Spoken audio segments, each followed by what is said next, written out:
Ouais, mais Bah, c'est censé être un professionnel. oui, Bon, c'est ça. Il faut écoute, on va rentrer en vie. basculer sur le Vas-y. deuxième sujet, qui est le bilan de Wano. On va rentrer un peu plus positivement, parce qu'il y a beaucoup de gens après qui comprennent pas, mais on va rentrer justement Moi, plus dans perso, le... je vous laisse les positifs parce que moi, j'ai le seum. Vous le savez, je vous dis, je suis Bon. aigri ce Ah, soir. moi, j'en ai pas du Alors, positif, pas beaucoup. moins Oh, pardon, positif, pas beaucoup. il y en a plusieurs, donc j'avais commencé un petit peu là-dessus, mais c'est redonner envie parce que globalement l'esthétique est intéressante. Ça reste un des rendez-vous qu'on... Enfin, je sais pas si c'était vraiment un rendez-vous, mais en tout cas, beaucoup de gens étaient contents de voir cet univers japonais entrer dans One Piece. Et ça a été assez bien fait, je trouve que globalement, si c'est le problème des smiles, de l'homme girafe, etc., là, de Batman et compagnie, si c'était pas ces quelques J'arrive, fausses Anki. notes. Et aussi, bien sûr, ne pas oublier l'équipage des 100 bêtes, qui a été quand même vraiment la douche froide. Si c'était pas ce problème-là, globalement, l'esthétique est vraiment sympa. L'histoire était très intéressante au début. On avait vraiment envie de savoir comment ça allait se passer parce que c'était quand même un des Yonko, hein, donc les enjeux étaient très bons. Je pense que Oda a très très bien réussi au début à donner envie de suivre. Donc le bilan de Wano au début est très positif pour moi. Donc je crois que c'est à peu près l'avis général des gens jusqu'au moment où il lâche son premier Boro-Bress sur tout l'équipage de Luffy et où, bon, bien sûr, on sait, encore une fois, on savait qu'ils n'allaient pas mourir, mais la mise en scène était bien, tout était plutôt sympa. Donc, moi, je pense qu'il y a plusieurs bonnes choses dans Wano qui sont notamment les révélations ou les intrigues qui font avancer un petit peu l'histoire, où on a la sensation qu'on rentrait enfin dans les dernières étapes de l'œuvre. Ça, c'était vraiment agréable. C'est probablement le point le plus positif de Wano, dans le sens où comment dire, on a Toki qui voyage dans le temps, on a ce flashback. Qu'est-ce que je peux vous dire de plus? Après, je vais vous laisser, hein. Je ne vais pas tout dire parce que au pire, je reparlerai après quand Souli sera là. Je pense qu'on peut faire un bilan de Wano où il y aura des points positifs, évidemment, hein. Je sais pas ce que t'en penses, God Usopp. Au pire, je les rajouterai. Je verrai si vous en oubliez ou si je pense à d'autres trucs. Oh, non, moi, je dis, en point positif, moi j'ai bien aimé le Gear 5. Moi, dès le départ, je l'avais dit, je trouvais ça plutôt marrant, tu vois, qu'il fasse pas un truc sérieux en mode DBZ, qu'il essaye d'un peu de tourner ça au ridicule. Je trouvais ça plutôt original, et donc je l'ai bien apprécié. Pour moi, c'est un point positif. Euh, Qu'est-ce qu'il y a eu d'autre de positif? Je l'ai bien aimé. Moi, je te dis, moi, je suis bizarre, hein. J'ai bien aimé le fait qu'on voit la mort quand Zoro il est quasiment die. Tu vois, voilà. Il y a c'est que des détails, quoi. C'est que des petits trucs qui m'ont plu par-ci par-là, mais il y a pas grand-chose. En vrai, il y a pas grand-chose. Pour moi, hein, c'est mon avis. J'ai pas grand-chose qui m'a plu plus que ça dans cet arc-là. Il y a des choses bien, mais sans plus. Je vais pas toutes les citer. Je vais faire le listing, mais il y a des choses bien, mais sans plus, quoi. Après, dans le négatif, j'ai beaucoup de trucs que j'ai pas aimé. Bah, tu peux, hein. Vas-y, commence un petit peu si tu veux. Rajouter un truc ou deux, ouais. Ouais, tu l'as dit, t'as déjà dit des choses, ouais, t'as déjà tout dit, enfin quasiment tout dit sur la fraude des smiles. Je suis déçu de pas savoir plus sur Zoro. Enfin, je l'ai dit tout à l'heure, tu vois, sur la famille de Zoro, etc. Du passé de Zoro. Je suis déçu aussi de certains combats, genre qu'ont eu les Mugiwara. Je les ai pas trouvés si, tu vois. Le power-up de Sanji qui est trop. C'est bon, quoi, c'est Bioman, le mec. Enfin bref, c'est un cyborg. Tu sais même pas ce que c'est. Il était tellement loin. Et il a suffi, il met 3 fois la combinaison pour que le mec il soit tellement haut. Tu vois, c'est trop facile. Non, mais sur cette histoire de Sanji, il faut dire quand même que il a ne jamais oublier cette histoire. Sanji, le BG, qui était en plein mariage, en train de séduire Pudding. Il était en train de faire pleurer Pudding tellement elle était heureuse. Le mec arrive à voir une balle qui est tirée par Katakuri et une balle pour tuer, ok, par surprise dans son dos. Donc ne jamais oublier ça. Et nous avons un don. Merci à toi Quentin, c'est super sympa. Et qui nous pose cette question. Perso, je prends ce qu'il y a à prendre. On ne se rend pas compte d'à quel point nous sommes chanceux de vivre ça. Vive One Piece et merci aux créateurs de contenu de nous divertir autant. Je vous aime. Merci Quentin, c'est toi qu'on aime. T'es super sympa, merci pour ton don. C'est vrai que je vais en profiter juste pour lire un petit peu. C'est vrai que sur le chat, il y a de tout. Compris, vas-y, de toute façon, là, je t'avoue que j'ai pas tout en tête, donc le chat, je pense qu'ils ont plus de choses. Ouais, c'est ça. Après, moi, de ce que je vois, globalement, les gens, ils essayent de trouver des petits bouts. Il y a ceux, effectivement, qui ont bien kiffé le Sanji. J'en suis mais totalement d'accord. Moi aussi, c'est un des points que j'attendais depuis trop longtemps, ce power-up de Sanji. Les petits moments de hype. Yamato. Bon, ça, Joey, on garde pour la troisième partie. On a quoi d'autre? On a... Oui, voilà, le au secours Robin. Pardon. Ouais, au secours Robin, effectivement. Je suis un bonhomme, au secours Robin. Oh, c'est bon, je suis Bioman, tout va bien. 10 chapitres plus loin.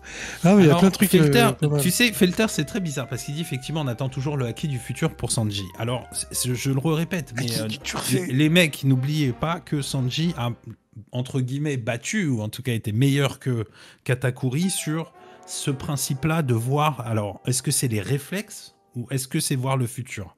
C'est deux choses qui sont différentes. Donc, je pense que Sanji, c'est plutôt sur les réflexes. Je pense que Oda nous a teasé cette histoire parce que, encore une fois, je le dirai jamais assez, son entraînement, il faut le prendre au sérieux.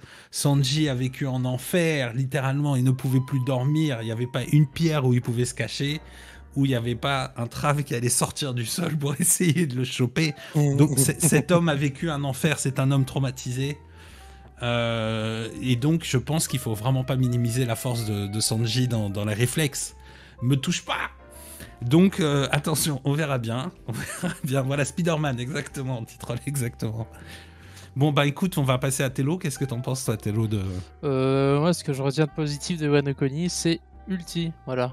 Ulti, le seul perso utile. Ouais, je l'avais oublié. Malgré son on va dire pseudo-niveau comparé aux autres. Voilà quoi, c'est le perso qui a été utile pour Hokkaido. Genre, concrètement, hein, Queen il a troll avec son virus là. King, il a fait le BG, mais dès qu'on a trouvé la faille dans sa technique, il s'est fait victime quoi. C'est un mannequin. Comment il s'appelle l'autre là? Zach, non, ça? Jacques. Bon, Jacques. Ah ouais, Jacques, carrément, Jacques.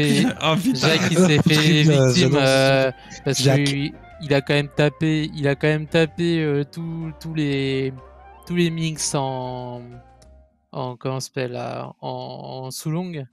Mais bon, après voilà. Alors, merci à Quentin déjà d'abord, petite. Ouais, vas-y Soul, j'ai lu son message, mais vas-y. Merci à Quentin quand même qui reste positif malgré tout, hein, et qui nous dit on est chanceux de vivre One Piece, c'est vrai, mais faut pas déconner. Faut pas déconner. On a quand même une vie et je pense que Oda il doit s'empresser quand même d'aller à l'essentiel. Et malheureusement, Oda ne va pas du tout à l'essentiel. Et en disant ça, c'est pas une critique gratuite à Oda, parce que lui-même il le sait, ok? Et lui-même il le dit. Il dit que c'est vrai que si les éditeurs ne le freinaient pas, les chapitres feraient à chaque fois 30 à 40 pages. Et du coup, ça veut dire que vraiment Oda il a un problème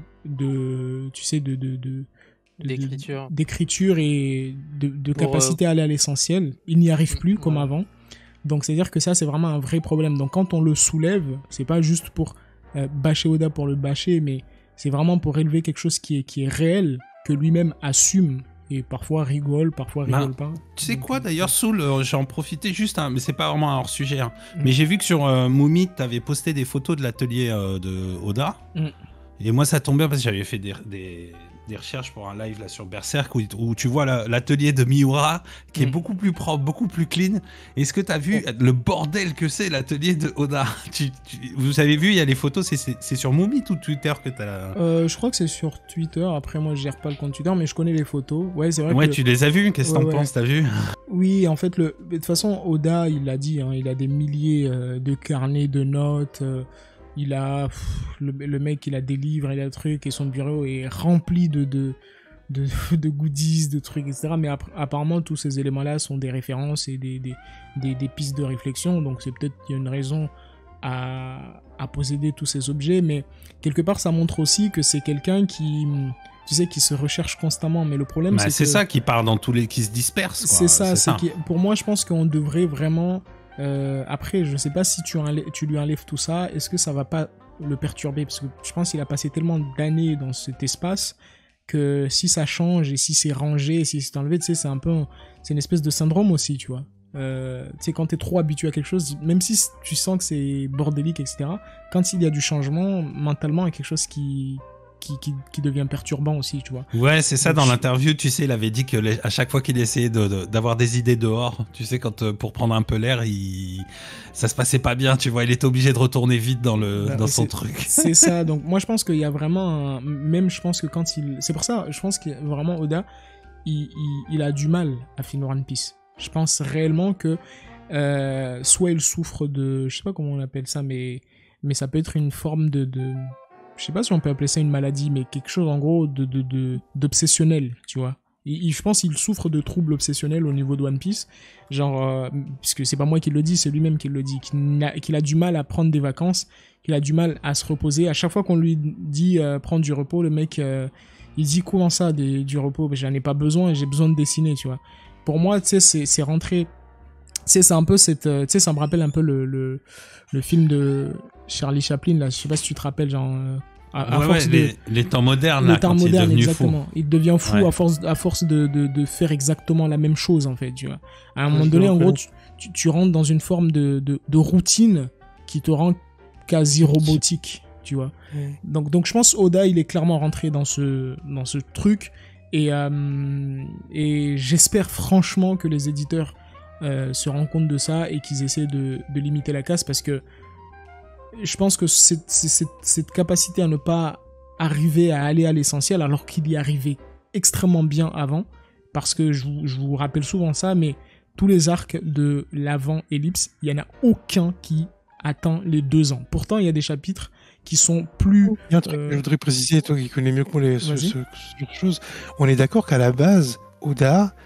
je sais que son éditeur lui ont soufflé l'idée de rajouter d'autres personnages plus badass et il a créé les Shichibukai. Oui, ça, je m'en souviens. Oui, absolument. Mais je crois qu'en fait, à la base, One Piece devait pas durer aussi longtemps. Oui, c'est ça. Donc ça se trouve. En fait, c'est-à-dire qu'en fait, et je pense j'avais vu une photo, je pense, son atelier où on voyait, il avait des books, des carnets, des pages attachées l'une à l'autre, tu vois, où c'était des arcs qu'il avait c'est Arlong, etc., Nanani, qu'il avait fait déjà, tu vois.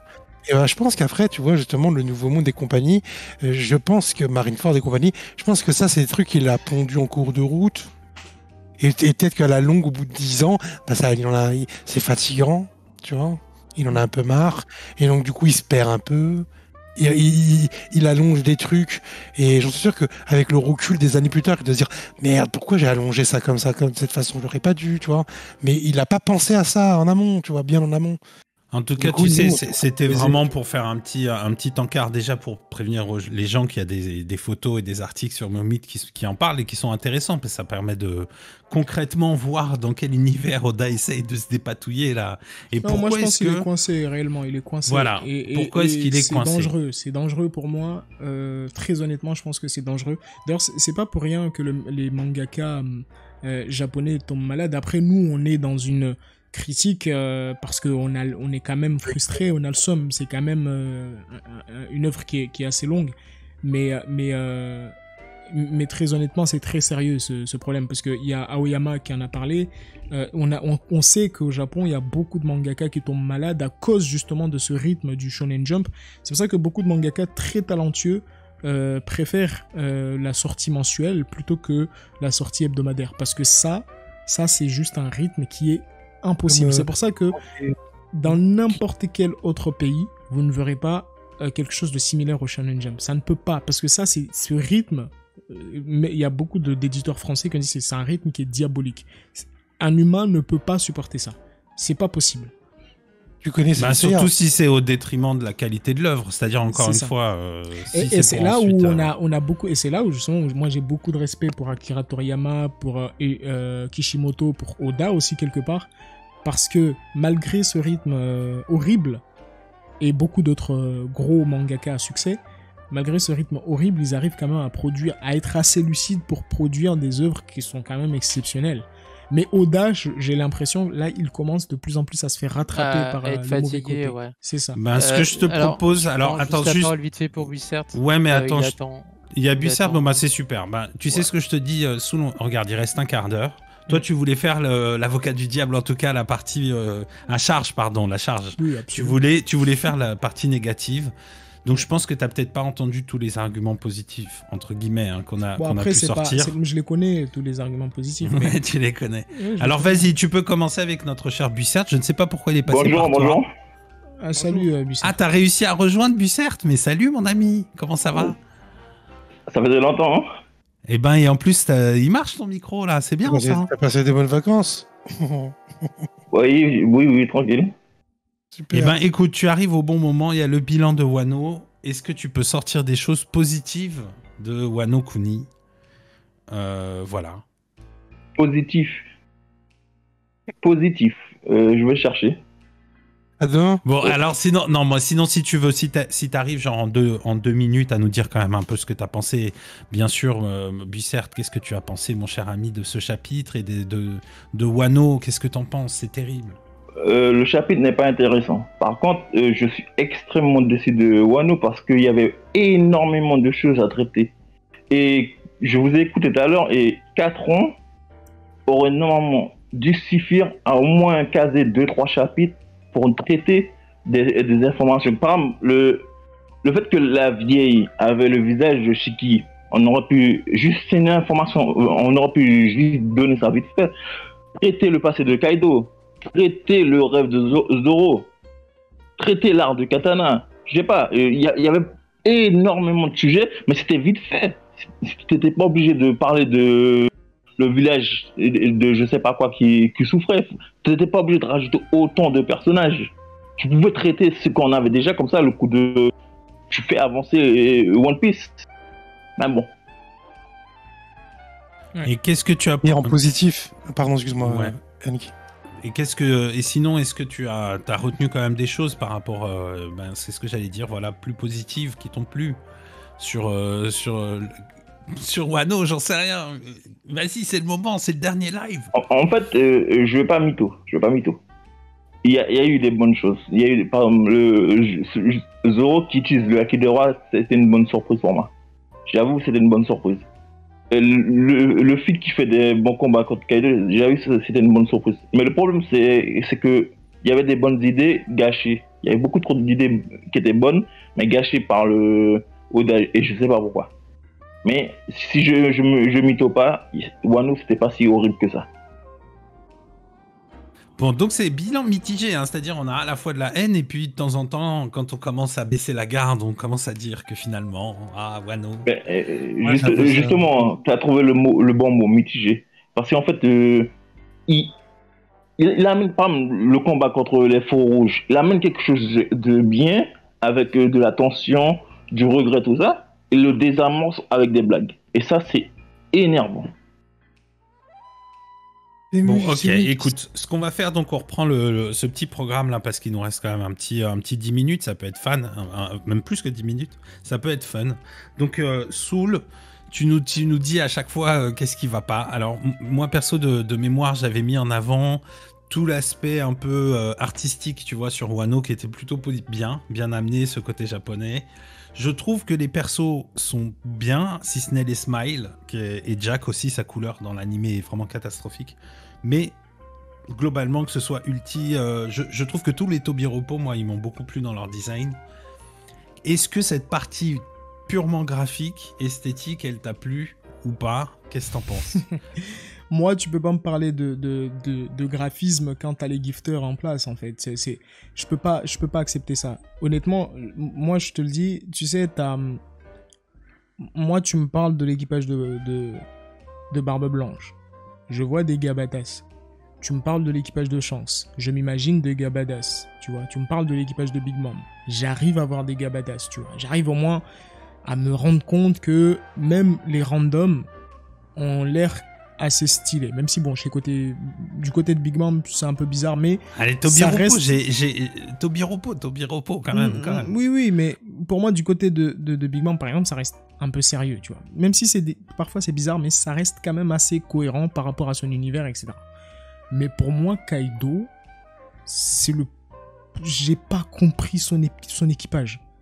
J'ai pas compris parce que, déjà, je rappelle le teasing que fait Oda dans One Piece. Il te dit... Bah en fait, le mec, il s'appelle Kaido sans bête. C'est-à-dire que... Et en plus, tu sais, il te montre des animaux avec des yeux rouges dans l'ombre, etc. Tu te dis, oh, putain, l'équipage, ça va être monstrueux. C'est une dinguerie, tu vois. Et puis au final... tu te rends compte que la quasi-totalité de son équipage, à part les cadres, hein, les Tobiropo et les commandants, tu vois, tout son équipage est nul à chier. Mais pour moi, tu ne peux pas prendre Kaido au sérieux avec cet équipage. Moi, il y a une interrogation qui me perturbe depuis cette époque. En fait, je me dis, mais attends, je peux comprendre que Kaido à lui seul, c'est un monstre de puissance qui est craint, etc., tout ce que tu veux, mais un empereur est appelé empereur grâce à son territoire, à son armée, etc. Mais quand je vois les gifters, je me dis, mais attends, te fous pas de ma gueule. Avec ça, t'arrives pas pour moi, tu prends pas d'assaut la marine et tu les bats pas avec ça. Tu les bats pas avec un équipage comme ça, tu vois. Des gifters, c'est de la merde. Moi, je suis d'accord avec ton histoire de gifters, mais les gifters, tu connais bien le penchant d'Oda pour le ridicule, il a toujours été comme ça. Mais je trouve que quand même la garde rapprochée, les Tobiropo sont esthétiquement, je remets une couche. Par exemple, esthétiquement. Oui, voilà, Ulti, Black Maria quand même. Black Maria, j'adore. Oui. Ouzou, très bon design, Ouzou. Oui, aussi, oui. Bah après, moi, tu sais, moi, je suis... Bah, Sasaki aussi, j'ai aimé. Oui, j'ai aimé, bien sûr que les Tobiropo sont bien réussis au niveau des chara-design, mais moi, ce que je veux dire, c'est que, tu sais, je m'attendais à des vraies bêtes. C'est ça ce que je suis en train de te dire. C'est que pour moi, quand tu dis Kaido sans bête et que tu mets cette espèce de teasing avec des animaux aux yeux rouges, etc., dans un fond noir, et tu dis, mais waouh, c'est-à-dire que cet équipage, même si c'est des randoms en soi, mais c'est des bêtes sauvages. Là, t'as la capacité à créer des vrais Zoan, tu vois, des lions, des trucs un peu de partout. Mais là, tu rentres dans l'arc, tu vois un éléphant rose. Tu vois un mec. C'était vrai à la base, frérot. C'était vrai à la base. Je peux vous envoyer des photos. L'équipage sans bête, il était terrifiant à Zo. C'était vrai à la base. C'était vrai tout ça. Ils étaient terrifiants. Ils avaient cette aura de menace. Oui, à Zo, je suis d'accord. Ils avaient cette aura de menace. Même dans le chara design et tout. Là, je peux même vous envoyer les trucs. Ils avaient ça. Je sais pas pourquoi Oda, il a fait à Wano Kuni, il a décidé de faire des gogoles. À Wano Kuni, il a vraiment, c'est à partir de là, il a décidé de faire des gogoles. Mais à la base, ils avaient... Bon, après, moi, là-dessus, vraiment, je considère que c'est un invariant de One Piece depuis le tout début. Là, vraiment, je pense que depuis le début, c'est comme ça, One Piece. Non. Il y a toujours eu... Non, mais si, il y a toujours eu cette tendance, ça a toujours été un kiff de Oda de prendre... Je ne pense pas, non. Je suis désolé, non. Je suis désolé, non. Aneki. Parce que moi, j'ai la réponse. Attends, je te donne la main tout de suite, Bissard. Moi, je te dis non. Tu sais pourquoi je te dis non? Parce que avant de tomber sur les Yonko, moi, j'ai jamais vu ça. Tu vas à Skypiea, c'est que des guerriers. Tu vas à Enies Lobby, c'est que des guerriers. Tu vas même dans l'équipage de Arlong, c'est que des gabadas. Tu sais bien, Soul, le mec là qui arrive même pas à se mélanger, il se mange sa propre bouche là pour, il arrive même pas à parler. Ou... Qui? Celui qui, tu sais, qui fait tous ces gestes où il met ses bras, et celui qui envoie des fils là. Ou je sais pas si c'est lui d'ailleurs, j'ai un petit doute. Non, je sais plus ce qu'il fait. Il mais fait dans quoi quel ce arc fond là? Tu dis Skypiea, tu parles de Skypiea, mais regarde la Tambidongo là, celle qui envoie des boules. Je sais plus comment ça s'appelle. Tu parles du gars de Lord Dali là qui des ouais, boules c'est ça, explosives. Lord Dali. Voilà, les boules explosives, mais aussi l'autre là qui se bouffe les lèvres et qui arrive plus à parler. Mais ça c'est autre chose. Moi, je te parle en termes de chara-design, de sérieux, tu vois, en termes de chara-design, de sérieux. Les Ordali, ils étaient comme ça, c'était un peu fou, tu vois. Et moi, je te parle en termes de sérieux dans le chara-design. Déjà, pour moi, le chara-design, doit apporter quelque chose de sérieux, tu vois. Mais pour moi, je suis désolé, mais les gifters, leur chara-design, à aucun moment tu prends ça au sérieux, c'est pas possible. Pour moi, je peux pas prendre au sérieux ce truc-là et me dire dans ma tête, essayer de me convaincre en me disant que Kaido, il a dominé les mers avec ses merdes. C'est pas possible. Pour moi, c'est pas possible. Je ne sais pas si... Bon, en tout cas, allez, on va dire ça, c'est le premier sujet parce qu'il y en a plein à traiter, donc on va pas rester trop longtemps. Aniki, Ouais. juste pour terminer, Soul, à quel moment le design des gifters a commencé à vraiment être pourri? Ah, tu le sais. Tu me demandes... Moi, je pense que c'est dès l'instant où on voit le gars là avec... Ouais, la Batman, bouche, dès le début, là. Oui, Ok, déjà- Batman, des trucs comme ça. Et Gazelman, c'est dès le début, Ok, ça. moi je vous dis c'est quoi le vrai problème.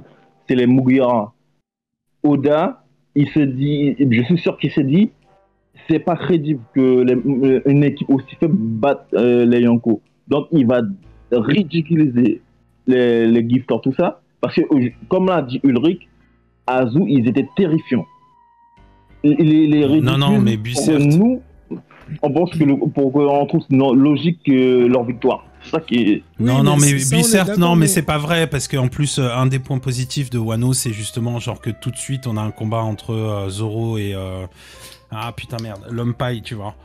Comment il Killer s'appelle déjà? Non, celui qui fait de la paille, justement, tu sais, Hawkins.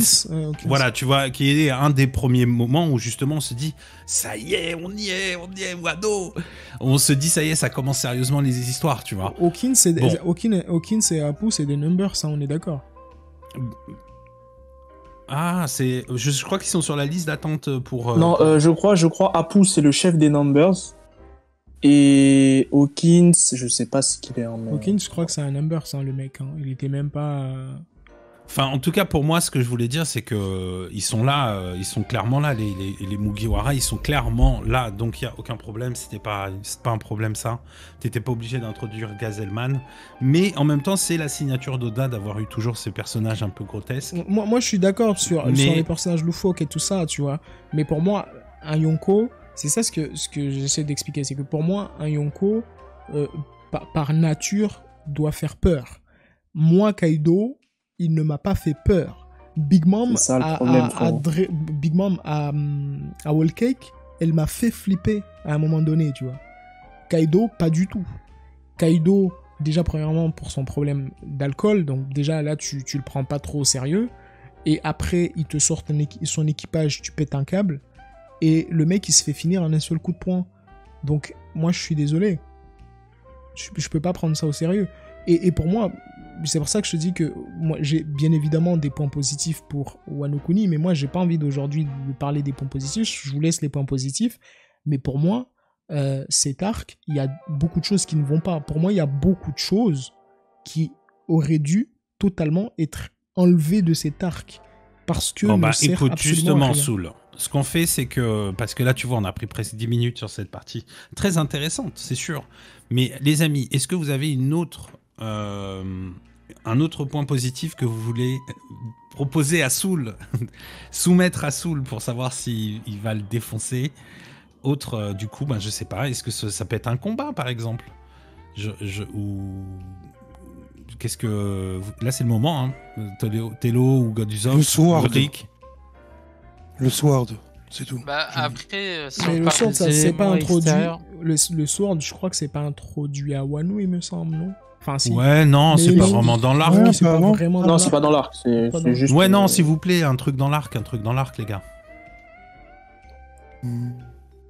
Ouais. Oden. C'est- Moi, j'ai plein de cartouches, hein, si vous avez pas. Vas-y, Ulrich. Bah, on vas-y. perd pas trop de temps. Ouais, parce que, bon, écoute, vas-y, allez, let's go. Donc, le combat Big Mom contre Law et Kid, il était quand même solide. C'est le Qu'est-ce que t'as meilleur pensé arc. de... Oui, pour moi, c'est le meilleur combat de Wano Kuni, clairement, oui. Oui, pour moi, il n'y a pas de doute là-dessus. C'est le meilleur combat en termes déjà de position de style, de technique, etc. Et du fait aussi que Big Mom les a battus 2 fois en forme éveillée. Et ça, c'est stylé, tu vois.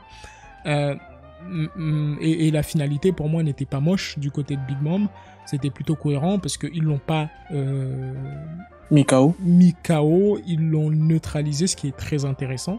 Donc c'est-à-dire que clairement Oda il a montré qu'ils étaient supérieurs en termes de plan et de stratégie et d'intelligence, mais en termes de force, ils rivalisaient pas parce qu'ils étaient obligés de dégager Big Mom pour la battre.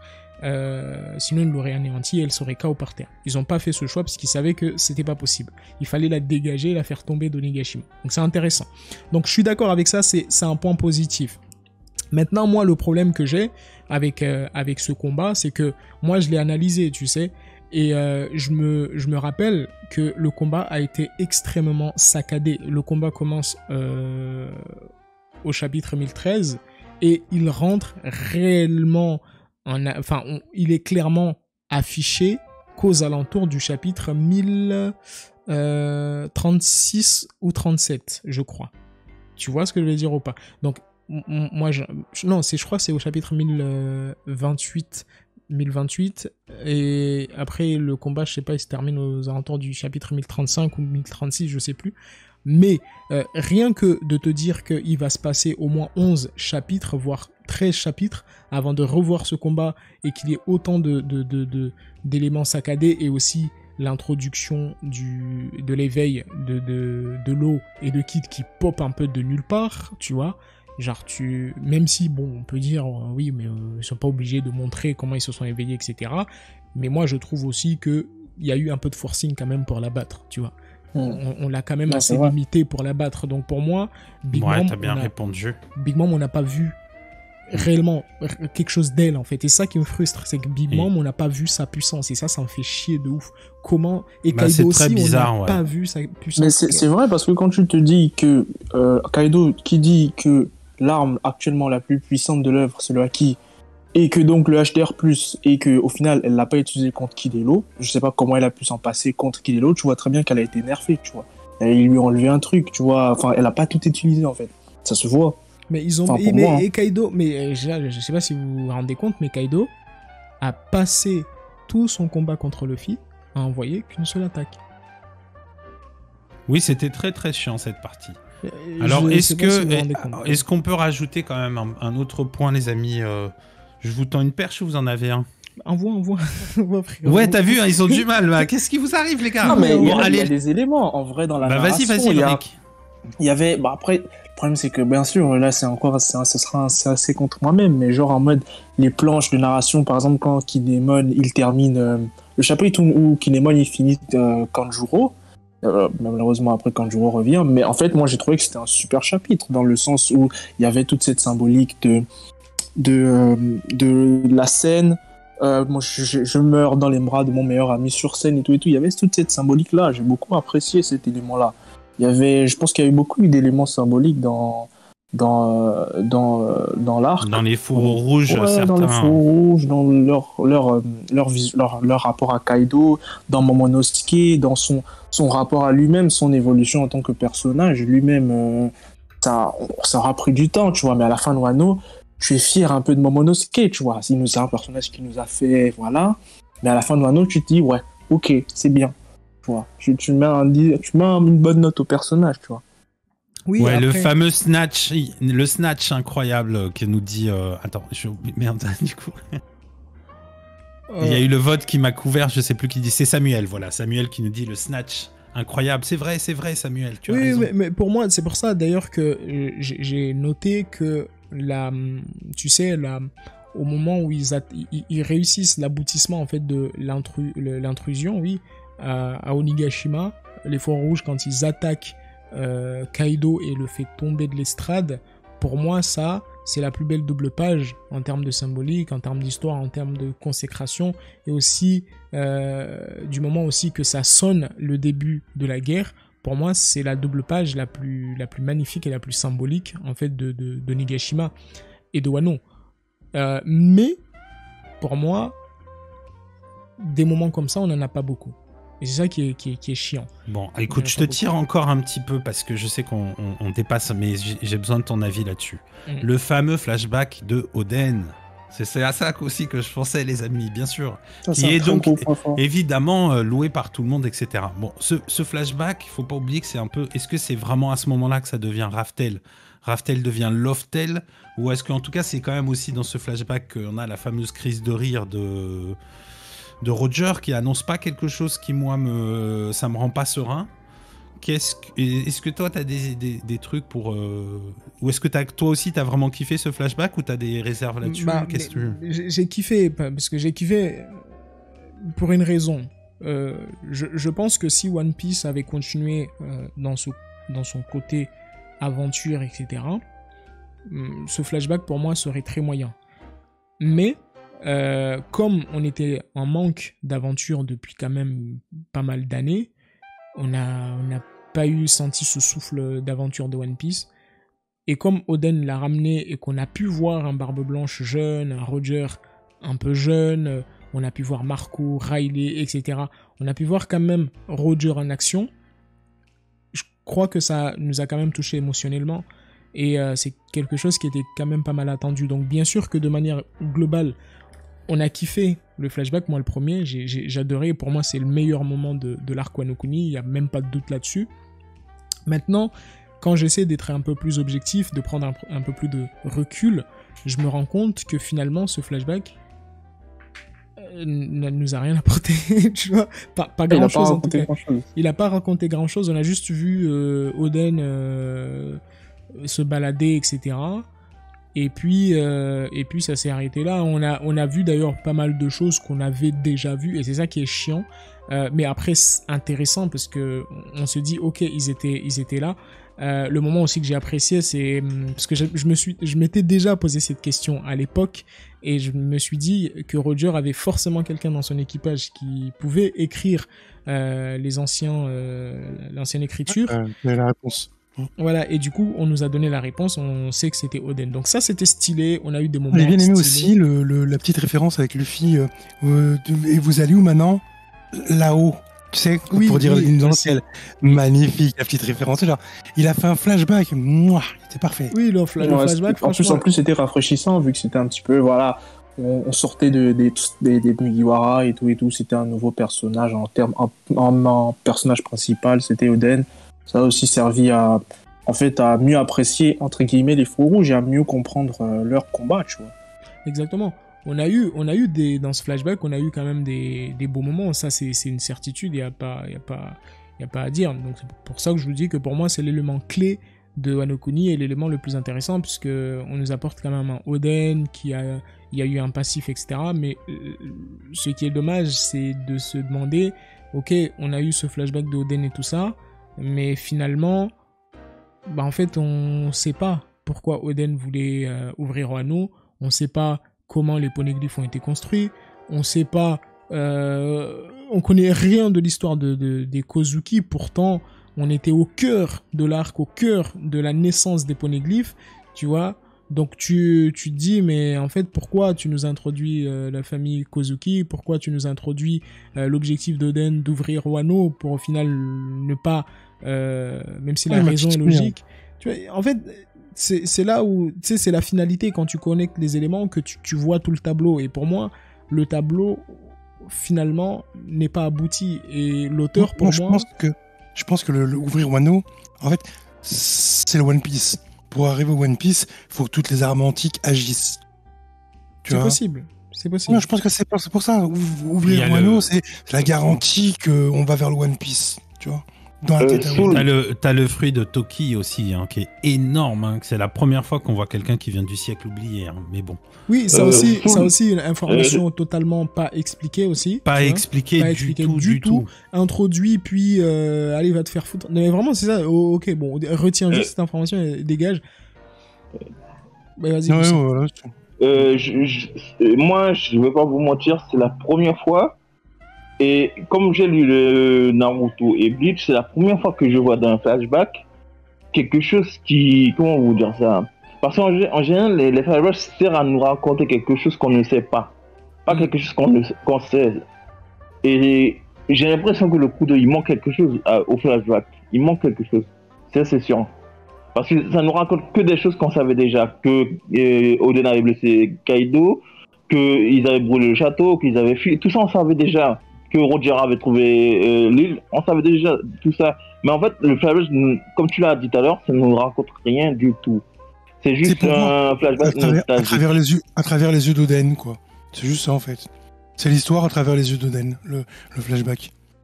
Mais si tu sais déjà comment ça allait. C'est pour ça que je t'ai dit tout à l'heure, justement. T'as des petits détails, il y en a un qui a pas tort. C'est la première fois qu'on voit vraiment Xebec. C'est en tout cas en ombré, quoi. Vraiment, dans le manga. on te présente vraiment Xebec. Tu distingues plus qu'une chevelure, quoi. C'est le chapitre 1050. On est à 1050 là, les gars. Arrêtez avec vos histoires. On a vu une ombre, ça suffit. Ça suffit. Ouais, en fait, tu sais, c'est pour ça que je te disais tout à l'heure, justement, Godesop, que en fait, moi, je suis d'accord avec ça, et je ne remets pas du tout en question la beauté du flashback, parce que c'était intéressant quand même. L'histoire était beau, même en animé, avec, tu sais, les souvenirs des OST, etc. C'était pas mal. Je ne remets pas en question ça, mais moi, ce que je dis, c'est que finalement, Wano, il y a beaucoup d'éléments qu'on aurait dû enlever. Par exemple, quand tu nous racontes l'histoire du château qui a brûlé, etc., si tu sais que tu vas le montrer dans un flashback, ne raconte pas ça, parce que tu perds des cases et des chapitres pour au final te répéter après. Du coup, quel est l'intérêt de nous raconter ça et de prendre 3, 4, 5 pages, voire un chapitre entier pour nous raconter ça? Moi, je me rappelle aussi d'un truc qu'il a fait. C'est à la fin de... Et il l'a fait plusieurs fois à Wano d'ailleurs, hein. C'est bizarre ça. Souvenez-vous du moment où le combat entre Kaido allait presque se terminer. Là, tu te retrouves dans un flashback qui te ramène dans les souvenirs des villageois, etc., qu'on avait déjà vus, en fait. Je sais pas si vous vous souvenez de ce moment-là. Vous vous souvenez pas de ce moment-là? Si, ouais, il avait gratté avec la petite là, je me souviens. Otama, c'était pas ils nous refait un flashback de Otama ou Otoko, je sais plus. C'était Otama. Oui, genre tu voyais les villageois, comment ils ont souffert, etc. Tu voyais tout ça, mais je me dis. Alors que c'était le but de Wano, quoi. Oui, et en plus ça a duré, je crois, quasi au moins 5 ou 6 pages, presque la moitié du chapitre, il me semble. Ouais, je suis pas sûr, mais ça a duré quand même, parce que j'ai senti que ça a duré un petit peu. Du coup, moi, je vois tous ces éléments-là, je me dis, mais attends, je ne comprends pas pourquoi Oda, il récite comme ça. Je vois là où il veut en venir, c'est ça le truc, c'est que je vois où il veut en venir, comme il veut aboutir sur quelque chose de symbolique, il veut te rappeler pourquoi ils ont fait tout ça, sauf que ça fonctionne pas. Pourquoi ça fonctionne pas? Parce que quelques chapitres en arrière, t'as Luffy qui s'énerve parce que Kaido a pris un otage Wano Kuni, et d'un côté, après, il lui sourit, il lui dit, alors, on s'amuse ou pas? Tu vois, du coup, il y a une dissonance à ce niveau-là. Du coup, tu comprends pas. Tu dis, mais du coup, Luffy, il se bat pour quoi, en fait? Pour s'amuser ou pour battre Kaido, qui est un tyran? En fait, tu t'arrives pas à te situer. Et là, d'un côté, t'as Momonosuke qui passe sa vie, oui, je peux pas y arriver. Et après, il te dit, oui, en fait, tu vas pouvoir y arriver. Et là, il te remet un flashback des habitants, etc. Où il te rappelle que, oui, voilà, c'est la fin. Et du coup, il faut que je vous montre que c'est toute cette souffrance, en fait, qui va être, on va dire, rejetée, libérée. Et les villageois vont pouvoir être enfin libres grâce à ce coup de poing final. Ouais, je comprends, ouais, on souffle. On souffle, c'est pas possible. On souffle. Bon, en tout cas, on aura essayé. J'imagine qu'il y a plus de choses, mais du coup, ça serait beaucoup trop long. J'essaye vraiment, au cas où il y a un dernier truc positif là qui m'échapperait. Mais honnêtement, on a parlé de pas mal de choses. Pour moi, ce qui reste, c'est quand même l'esthétique, certains combats et ce fameux flashback d'Oden. Et on a pu gérer ces 3 points. Je crois qu'il n'y a rien d'autre, puisque de toute façon, les révélations ne sont pas abouties. C'est plutôt des graines semées. Et ce qui nous rend très amer d'ailleurs, c'est qu'on sait qu'il y a beaucoup de choses dont on n'aura probablement pas du tout de réponse. Un truc positif encore, je ne me trompe pas. Enfin, un détail, hein, c'est beau. Parce que là, ça sentait que j'étais en train de préparer la transition. Là, que je t'attends, vas-y. Merci. Un détail, c'est le. Je crois que c'est bien dans Wano, je ne me trompe pas. À un moment, elle a un flashback Big Mom. Si je ne me trompe pas. Où on voit justement. Quand t'es tombé Kaido jeune. Oui, je crois que c'est ça. Tu sais, on voit Kaido plus jeune. Ouais. Hein, ou peut-être c'est dans la chose de Kaido, je sais plus. Et à un moment, elle vient chercher Kaido dans le flashback en disant t'es où non, t'es parti. T'es où? Faut qu'on aille se battre. Oui, si je me souviens très bien. Un God Valley, je crois. Ça, c'est plutôt le flashback de Kaido, ça. Ah, c'est Kaido, je me trompe alors. Et à un moment, t'as une case où tu vois quelqu'un qui dit, je sais plus si c'est Big Mom ou qui dit Kaido il s'est barré, il est pas là. Tu vois, il n'est pas venu à God Valley. Oui, ça a posé des questions, ça aussi, je m'en souviens. Oui, ça a posé pas mal de questions parce qu'on disait que peut-être Kaido, il a été lâche et il a fui en fait. Alors, franchement, jamais je pourrais mettre ce flashback. Ne me parle pas de ce non-flashback de Kaido. En fait, Ne me parle pas du non-flashback des Rocks. Tu n'as pas le droit. Voilà, ouais, mais non, mais là on était censé chercher des trucs positifs. Il n'y a pas eu le flashback des Rocks qu'on attendait tous. Soyons honnêtes les gars, ce flashback, soyons très honnêtes quand même, ce flashback que nous a donné Oda à la fin de la chute de Kaido. Je vous assure que ce flashback, Oda il l'a fait juste pour calmer les fans. C'était juste pour, allez, tenez, au moins je l'ai fait, calmez-vous. Et je trouve quand même qu'il l'a bien fait. Même si on n'a pas eu la profondeur... Enfin, ici, il y a quand même eu un peu de profondeur, même si on n'a pas eu la longueur qu'on voulait, parce que la longueur de ce flashback a été donnée à des choses beaucoup et bien inutiles avant. Du coup, il n'avait pas le temps de développer ça, et surtout, ça aurait été bizarre qu'il développe ça à la fin de Kaido, parce que quand tu introduis un flashback, c'est-à-dire que tu t'attends à ce que le personnage refasse quelque chose derrière, mais si le personnage tombe, à quoi bon raconter un flashback long, tu vois? Donc c'était logique que ça se termine comme ça et que ce soit très court. Non mais j'ai du mal à comprendre les amis là. Vous me lancez sur ce truc mais c'est ouf. Non mais attendez, on n'a aucune explication sur pourquoi est-ce que Kaido était suicidaire, pourquoi est-ce que Kaido avait toute cette cette envie et ce plan d'être à Wano. On n'a aucune des vraies raisons. Il y a aucun des trucs. C'est pour choper Joy Boy, non? Bah après. Oui, mais ça. Attendez, les gars, il y a un moment donné, il faut être sérieux. C'est pas parce qu'il y a une case. Là, c'est pareil. Il y a Alexandre qui nous dit King, il a un putain de flou. Mais rien à foutre, frère, mec. Moi, je veux une histoire, frérot. Mais je veux pas. J'ai pas acheté un poster. C'est pas comme à l'époque où t'achetais des cartes avec Vegeta, avec un M, tu vois, Majin Vegeta. Frérot, on veut une histoire. On lit une histoire. On lit un manga là ou on lit quoi? On fait pas une collection Panini de cartes ou je sais pas quoi. One Piece, non mais justement, apparemment One Piece c'était censé être une histoire c'était un manga qui intéressait par son histoire et ses mystères. Wow. Aujourd'hui, j'ai l'impression genre le manga intéresse parce que les personnages sont puissants et BG, tu vois, et charismatique. Fout, ouais. Mais la vérité, je pense que aujourd'hui, tu ramènes Arlong ou tu ramènes, un Foxy, etc. Il le termine. Tu vois, vraiment, je pense qu'il le termine tellement il détesterait ce type de chara-design, etc. Mais ce qui nous intéresse en soi, les gars, c'est l'histoire. Que King soit un mannequin Zara, on s'en bat les couilles. Mais vraiment, on s'en carre l'oignon, on s'en fout. Mais Soul, mais vous avez pas parlé du pire du pire. La dette. Non, c'est Zoro. Mais ceci, on en a parlé. Non mais Tello, il a raison, c'est-à-dire que voilà, au lieu de me dire que King il a un flow, parle-moi de la dette, frérot, parle-moi de la dette parce qu'ils sont morts, ils sont sortis de l'histoire là, Big Mom et Kaido. La dette qu'avait Big Mom, Kaido envers Big Mom, allez hop, c'est de l'eau, on n'en parle plus. Mais en fait, ce que je disais, en fait, il a le build-up. Il y a tellement de trucs qu'il a zappé, il a fait. En fait, c'est ça, c'est que je sais pas si je suis le seul à avoir ressenti que Wano avant Onigashima c'était assez long, mais j'ai l'impression qu'en fait il a pris son temps dans un premier temps et ensuite à la fin il a speedé, ouais. Voilà, c'est ça en fait. Il est allé à une vitesse, mais on t'a peur, genre vraiment. Il a tout fait en vitesse, il a donné des petits bribes partout, il a essayé de combler tout le monde, mais en vitesse, sans vraiment aller en profondeur sur chaque élément qu'il avait déjà mis.